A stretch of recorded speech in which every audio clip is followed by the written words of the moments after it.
We're at the end of March, and at the end of March we were promised Power Rangers Shattered Grid, the big storyline comic event that they're doing with the Power Ranger comics. It has been hyped up a lot. Like I said, they've been promoting it on Twitter. They made a video promo with JDF as Lord Drakon. They've been doing the Hyperforce stuff with JDF as Lord Drakon, and they've been hyping this up, planning it out, saying how big it's going to be. And oh boy, did that first issue starting this off kick it off with a bang. And first off, I want to say special props to the artist, because the artist made stuff different. I noticed the style was very different right away from the previous issues, and I do enjoy this new style. It looks very anime-like. Their expressions are very anime-like. When Kimberly smiled at Tommy, it was a very anime-like expression with the eyes closed and the smile. That's something you see in anime and cartoons these days, so it's a pretty cool touch, and I am enjoying their art, so good for them. And the colouring is really bright. It does stand out really much. It does hit the pages when you read it digitally, and I have not picked it up on print. I'm reading it digitally, so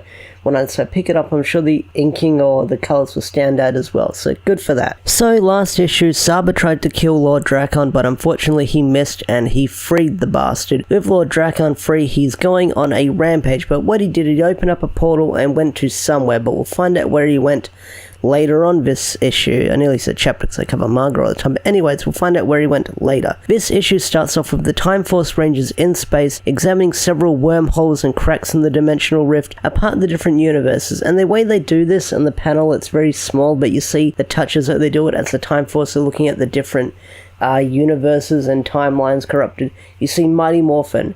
Now, I'm guessing this Mighty Morphin panel you see is the Go-Go Power Rangers universe, but then you see two other universes, which is RPM and Dino Charge, and it is stated in the fandom, or in the I don't know if they came out officially, but the fandom say these two, well, I think it's official because they announced it in the Samurai thing, that this is a different universe. But anyway, it's a cool little touch because Dino Charge and RPM are in different universes, alternate timelines, especially with the changing of the universe that Dino Charge did at the end of their season finale. That was kind of a big thing that left a lot of people confused and stranged out. If you liked it, you didn't like it, that's a story for another day. But anyway, they're battling this giant wormhole, and this distortion looks like Lord Drakon. And basically, Jen, the pink Time Force Ranger, goes out to fight it. And as she goes out to fight it, basically this entity kills their Megazord. Now, they could be alive, who knows, but basically this Lord Drakon entity, it goes out to grab her, and as it goes out to grab her, we cut away to where we are right now, in Prometheus. Well, in the present day, or in the present day, we cut to Prometheus, and Jason and Tommy, they're looking at the footage, and Jason wants to have the footage for himself so he can examine it, but basically they can't see exactly what went off. They can just see the mumbled audio and Lord Drakon escaping. Now, I don't know which way they filmed it from, or which vision they got it from, but it looks like they can't see what's going on exactly. So basically, Jason wants to have it to examine it, and they're saying they have to figure out how to deal with this situation. And basically, at the command center, we learn that the Saba had teleporting abilities, and we don't know what Drakon is going to do. And I'm going to say that a lot, and I'll end that conversation there, because basically it's them saying we have to find a way to deal with Drakon. He did terrible things. He knows everything that Rita knew in his timeline, so no doubt he went back home if he had enough strength, if he's on the morphing grid. But where Drakon really is an interesting place, and I didn't see him coming to this area. Basically, he's in a timeline where he's training with ninjas, so I'm guessing he jumped from Season 1 Power Rangers to Season 3 Power Rangers before they discovered Ninja. And basically he goes, Ninja, in my timeline, you're a great friend, and we're going to fight a war, and I need your help. So he asked if he can fix his morpher, but as he's doing, I should go over. The panel does open up with him doing the ninja trials to prove himself worthy. That's when he says, in my timeline, we're fighting a war. So I was wondering, because he passed the ninja trials, does that mean he's going to have the Ninja Yeti powers as well? Because he passed all of those trials. He passed every single one of them, I'm guessing. So that's really interesting. So basically, Ninja fixes his morpher. And as he fixes his morpher, he basically goes, I made a time warp space for you to get back to your timeline back home. And he goes, that won't be necessary. Sorry, Ninja, you are always a force. So you kind of feel sorry for him, because it's implied that probably Drakon killed him. And then it cuts away back to the city where Tommy and Kimberly are on a date, and basically they have a cute little moment where Tommy leans in the kiss, but they don't do it, and then they walk away. They both regret kissing each other. Well, Kimberly regrets not kissing Tommy, and Tommy's upset that he was moving in too quickly. But as he walks in an alleyway, this is where we get the big moment of the chapter or the issue, where basically Tommy hears something, and then the next panel is probably going to be my thumbnail, because this is going to be the big moment that shocked everyone. This was leaked early to me, unfortunately, to someone on Twitter being a dickhead wanting to spoil it to me. But basically, it's this really cool panel of Drakon impaling Tommy. Now, you don't see the blade go through him, you just see his gut forced up, because they can't show the blade going through it. This comic has to be PG-13, so they can't really show it. They just show the blade about to burst through. It's a really cool image, and even though it's not gruesome, you kind of know what's happening, so even if you let your imagination go wild, you can picture how gruesome it's going to be.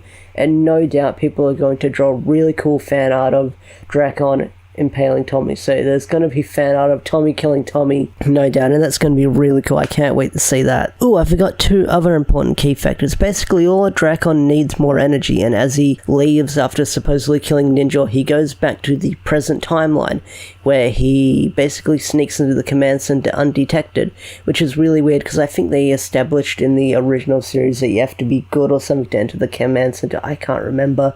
Maybe they changed the law, because that was a silly law they made. Anyway, basically, he's lurking in the command center. He doesn't do anything drastic from what I know of, because it basically cuts away to Kimberly and Tom on the date. But basically, after Trini and Billy are talking about working on finding Drakon all night, they've got the green crystal. What is it? The green power crystal? Yeah, the green power crystal on a little holder thingy, and basically after they leave the go on break with no one around, Lord Drakon takes it, and basically this is going to be his power source. And after that, we cut away to the stuff I talked about earlier, Tommy and Kimberly on the date, Lord Drakon coming out of nowhere and stabbing Tommy, something that's really cool. Like I said, Drakon killing Tommy is going to be really cool, and you're going to see this image probably all over the place to say, with like, I don't know, like BuzzFeed or Kotaku saying, "This is how cool the Power Ranger comic is. Look at Tommy killing Tommy." Fucking Kotaku. Anyway, Kimberly finds Tommy's wounded body, and she goes to attack Lord Drakon, and basically she morphs pre-jump and gets out her power boat and goes to strike. And as she's landing her attack, Jen comes out of nowhere with her... I haven't watched Time Force in a long time. Basically, she's got a very big gun. A big gun with a 5 on it. But anyway, basically, she shoots at Drakon, and unfortunately, Drakon is able to escape, and she's kind of tired after that. Now, I don't know if she's tired from jumping from time portal to time portal, or maybe she got wounded. It didn't look like she got attacked by Drakon. But anyways, Kimberly is holding Tommy's wounded body, and she says she can't feel a pulse, so maybe Tommy's dead. Is he going to die? I'm guessing he's going to temporarily die, and they're going to fix the time void. They're going to go back in time seconds before it happens, or warn Tommy what's going on, and basically try and change that, because I don't think he's dead. But when you get stabbed through the chest or stabbed through the stomach, you don't really live after that. You don't really walk away and live after that, especially a human. I mean, this isn't some crazy anime we're talking about. These are normal human beings, and he basically got impaled by a sword. So who knows how well he's going to walk away out of this. But if he's got no pulse, then I'm guessing he's not going to be okay, unless it's a fake out and he's totally fine the next issue, which I hope they don't do that. I hope it's not a fake out and he's perfectly fine the next issue, because the next issue is a month away, I think, along with, I think, in May, we've got Go-Go Power Rangers issue 9, I believe, with the Ranger Slayer, so we'll see where that goes. But anyways, this issue was really amazing. I mean, I know I'm going to suck this issue off a fair bit, but we got finally the Shattered Grid stuff. The art looks really good, the colouring looks really good. I love the design of Drakon, and I love what his plan is. I didn't expect him to go to Ninja and basically get him to fix his morpher and then turn heel and kill him, because basically Drakon probably wants to get to his timeline or his dimension and repair his army and take over the universes. No doubt that's his plan, and it looks like his plan is happening with that, because basically at the start of the issue you saw the time cracks in the universe with RPM and the Mighty Morphin from the other universe, and of course Dino Charge. So who knows if his plan is going underway, and that's what we're telling. We're saying that issue was saying his plan is already going underway, and that's why Jen went back in. Well, of course that's why Jen went back in time to stop him, because they're the Time Force operators, so they've got to protect time. But anyways, this issue was really cool. It was a lot of setup for this story arc to go along, but the setup did deliver. I mean, they didn't stall, they got right to the chase. They gave us all the info we need to know, and the big cliffhanger at the end with Tommy being stabbed was really something. I really enjoyed that a fair bit. So that's going to wrap up my review or my discussion of Power Rangers issue 25 Shattered Grid. And Shattered Grid is underway. I'm excited to see what's going to happen. Are you guys excited to see what happens? Tell me in the comment section down below. I'm here for this wild ride. I'll be here next month covering Shattered Grid, so hit that subscribe button. Turn on that bell, because apparently the bell is really important when it comes to YouTube now. But anyways, thanks for watching. I'll see you guys later. Have a wonderful day and peace out. Bye.